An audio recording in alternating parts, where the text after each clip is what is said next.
Welcome to The Explainer. Today, we're diving into sidelining the Stoic Sage and focusing on progress over perfection.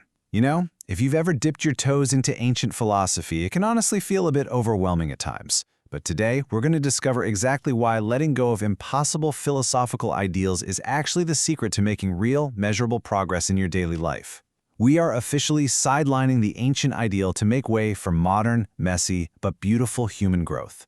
So, what does it mean to be a perfectly unshakable human? Just imagine for a second, having this incredible superpower where you are literally never rattled by the chaos of the world. Picture a life where financial stress, really difficult relationships, or just sitting in brutal traffic simply bounce right off of you without altering your mood for even a split second. It sounds absolutely amazing, right? Well, when you first discover Stoic philosophy, this exact concept is what draws so many of us in. It really feels like you've unlocked a secret mental superpower.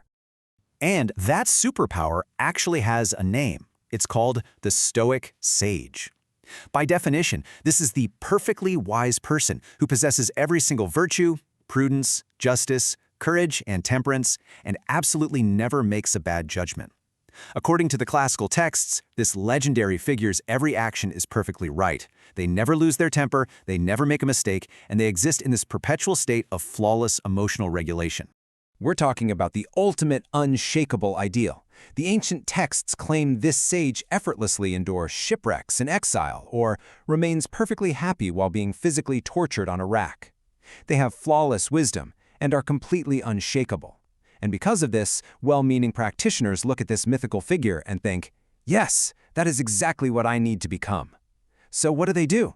They join all the online communities, they buy towering stacks of books, and they completely obsess over reaching this unshakable state. But here is where the story takes a really sharp turn. We run headfirst into the crushing weight of perfection. What starts out as this beautiful beacon of inspiration very quickly morphs into a massive, heavy stumbling block. Instead of actually helping you navigate your daily challenges, you start carrying this impossible standard around everywhere you go. You end up constantly measuring your very real, very human life against a mythical figure who literally never does anything wrong.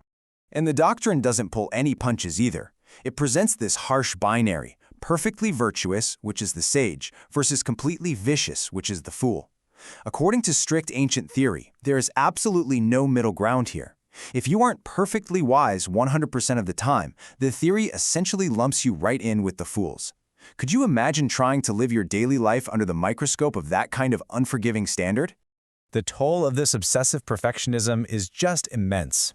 When you inevitably realize that this flawless wisdom is totally unattainable, it leads to overwhelming frustration and despair. You start developing crippling anxiety over minor mistakes, and you find yourself constantly beating yourself up just for experiencing natural human emotions. I mean, punishing yourself for feeling a normal pang of jealousy or losing your temper for 5 seconds in bad traffic, it's completely exhausting. Furthermore, this obsession leaves you incredibly vulnerable to grifters. Obsessing over impossible ideals doesn't just suck up your valuable time and mental energy, it creates this really dangerous blind spot. Worrying about these incredibly vexing questions, like whether a sage would genuinely be happy on a torture rack, leaves you directly at the mercy of unscrupulous snake oil salesmen. Because that ideal feels so incredibly distant, you become a super easy target for online grifters who are more than happy to sell you fake shortcut visions of instant sagehood for just a few easy payments. So let's hit pause for a second. Think about the number 0. Think of the absolute greatest, most legendary Stoic philosophers in history. Marcus Aurelius, the Emperor of Rome, Seneca, the great statesman, Epictetus, the brilliant teacher. How many of these incredible historical figures actually claim to have achieved the status of a Stoic sage? The answer is 0. Not a single one of them. In fact, they explicitly denied it. These absolute legends consider themselves flawed students, just like the rest of us. They were actively engaged in the messy struggle of life. Look, if Marcus Aurelius, the literal emperor of Rome, a guy with unparalleled power and access to the greatest tutors in the world, didn't think he could reach perfection, why on earth are you torturing yourself over it? It really highlights the utter absurdity of modern practitioners beating themselves up over a standard that the founders themselves didn't even claim to reach. And this brings us to the uplifting modern solution that is completely transforming the practice today: Sideline the Sage. Now, this absolutely doesn't mean we just erase the concept from the history books altogether. Hey, if imagining a perfect person looking over your shoulder helps you make a good choice every now and then, by all means, use it. But for the vast majority of us, we need to consciously drop this impossible standard in our practical, everyday lives. Because let's just be real here. You are a human, not a robot. The only entity capable of being 100% logical, 100% of the time with absolutely zero emotional fluctuations is a machine. And honestly, last time I checked, even my smart thermostat crashes and needs a reboot twice a week. You are a biological organism. You're a human being with hormones, fatigue, and incredibly complex emotions. Expecting yourself to operate like some flawless algorithm is just setting yourself up for pure misery. Okay, so how do we actually do this? Well, instead of striving for that unattainable ideal, we redirect our focus to the parts of the philosophy that actually bear fruit. It basically comes down to 2 simple, actionable steps. Step 1, reread, reflect, and apply. And Step 2, focus on pressing matters. Let's break down Step 1. You really don't need absolute perfection to benefit from this wisdom. You just need to keep applying the ideas when you actually need them. So, when you're facing a truly difficult, frustrating coworker, don't ask yourself the mythical question, what would a flawless sage do? That is just way too big of a leap.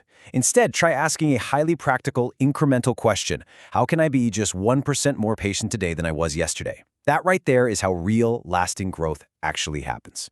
And then we have Step 2. Focus on pressing matters. When you're engaging with this philosophy, politely step away from those endless online debates about who was a true sage. Stop arguing over whether Cato or Socrates met the criteria. Instead, tackle real, everyday problems. Use the philosophy for managing anxiety before a high-stakes job interview. Use it for being a more patient parent after an incredibly long day. Or use it for handling a sudden financial loss with a bit more clarity. This is where the philosophy actually lives and breathes. So, ask yourself right now, are you using this philosophy to actively make your life better or as a weapon to beat yourself up? Take a moment to really evaluate your own mental habits. Are you using these ideas as a tool to construct a better, more resilient life? Or have you accidentally turned them into a weapon to punish yourself for not being perfect? Let that sink in. Realizing that you actually have permission to put that weapon down should bring you a profound sense of relief.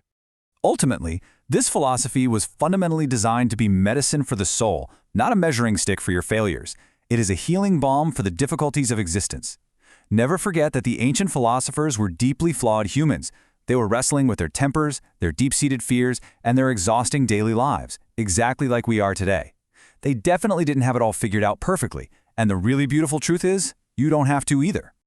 By officially sidelining the Stoic Sage, we remove the stumbling blocks of perfectionism and finally give ourselves permission to make messy, beautiful progress. So I want to leave you with this provocative thought. What is one real, imperfect step of progress you will make today? Drop that heavy burden of perfection, embrace your flawed humanity, and go make that 1% of progress. Thank you so much for exploring this with me today.